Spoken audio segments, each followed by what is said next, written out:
mabuting balita ng Panginoon ayon kay San Marcos. Papuri sa iyo, Panginoon. Noong panahong iyon, nalimutan ng mga alagad na magdala ng tinapay. At iisa lang ang kanilang tinapay sa bangka. Kaiingat kayo, ilagan ninyo ang libadura ng mga Pariseo at ang libadura ni Herodes. Babala ni Jesus sa kanila. Nag-usap-usap ang mga alagad. Wala kasi tayong dalang tinapay, kaya niya sinabi iyon. Alam ito ni Jesus, kaya't sila'y tinanong niya, "Bakit ninyo pinag-uusapan na kayo'y walang dalang tinapay? Hindi pa ba kayo nakababatid o nakauunawa? Hindi pa ba ito abot ng inyong isip? Wala ba kayong mata? Wala ba kayong tainga? Nakalimutan na ba ninyo nang paghati-hatiin ko ang 5 tinapay para sa 5,000? Ilang bakol ang napuno ninyo sa mga lumabis na tinapay?" 12 po, tugon nila. At nang paghati-hatiin ko ang 7 tinapay para sa 4,000, ilang bakol na malalaki ang napuno ninyo? Tanong niya. 7 bakol po, tugon nila. At hindi pa rin ninyo nauunawaan? Wika niya. Ang mabuting balita ng Panginoon. Pinupuri ka namin, Panginoong Hesukristo.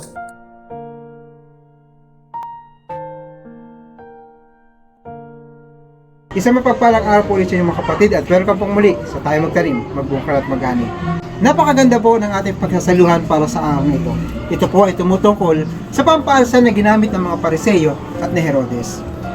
Kung mga ating pong maaalala, ang mga Pariseo po ay tumutugon sa kanilang mga tungkulin hindi para tugunan ang kabanalang tungkulin, kundi para maitaas ang kanilang mga sarili. Sa ating mga panahonan ngayon, minsan tayo mismo mga manggagawa ay ganoon din ang nangyayari. Kung kaya ito po ay isang paalala sa atin ng ating Panginoon na unahin po natin at lagi nating isang puso ang ating mga misyon. At sa ikalawang pong bahagi naman, muling ipinaalala ng ating Panginoon sa kanyang mga alagad ang kanyang mga himalang ginawa, katulad sa pangkasalukuyang pangyayari sa ating mga kapatid. Marami sa atin ang nagugulumihanan, marami sa atin ang nagkakaroon ng problema, at marami sa atin ang nababalisa sa hindi malaman nating dahilan bakit ba tayo inaatake ng mga ganito Panginoon. Mga kapatid, muli ko kayo inaanyayahan na muling lumapit sa atin. Lagi nating tandaan, sa mga panahon ng pandemya, hindi niya tayo pinabayaan. Kung kaya, sa mga panahon ngayon, muli tayong lumapit sa Kanya. Mga kapatid, wala tayong ibang malalapitan. Wala tayong ibang mapagkakatiwalaan.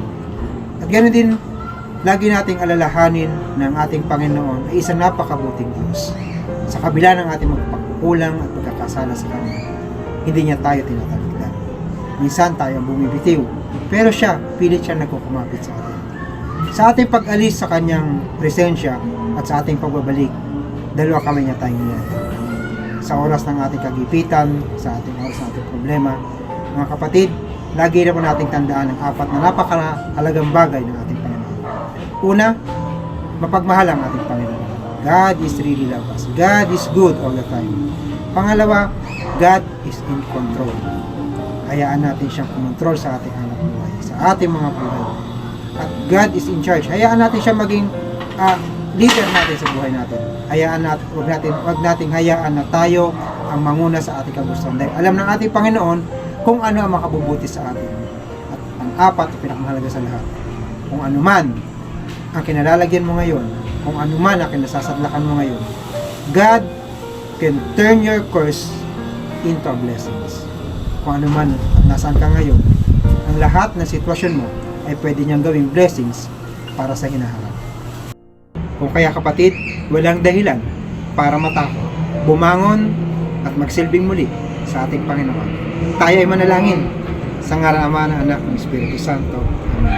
Ama naming banal, makapangyarihan namin Panginoon, maawain at maalam. Maraming salamat Panginoon sa pagkakataong ito na muli mo kami pinagtagpo ng aking mga kapatid.